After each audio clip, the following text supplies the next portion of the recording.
زه خپل ویډیوز چې دی هغه شیر کوم. زما عمر چې دی 80 کاله دی، ږیره مې سپینه ده، خو دا غیر شعوري طور باندې زه خلکو ته یو میسج ورکوم چې زه په سپینه ږیره باندې رباب چې دی نو هغه وهمه، نو ستاسو ځوانان یې تاسو موسیقۍ طرف ته راشئ. زما نوم همایون مسعود دی او د دې ننګوره کې چې دی نو پیدا شوی یم.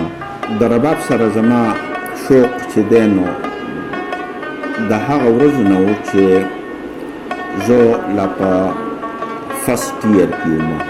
بیا چې د بهر ملک نه زه په 2003 کې واپس راغلم، په خپله هم رباب زده کوم.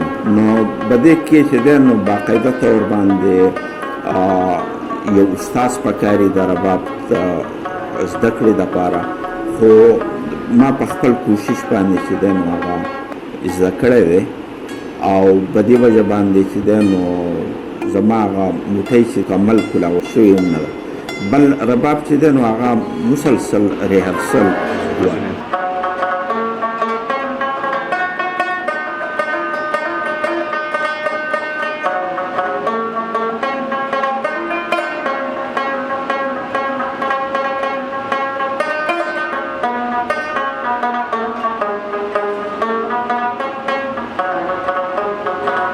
زما یو د افسانو کتاب د رشتې په نوم باندې چاپ دی چې په هغې کې افسانې دي، او بل د شاعرۍ کتاب چې نوم یې دی ستا د یاد وږمې خورې شي.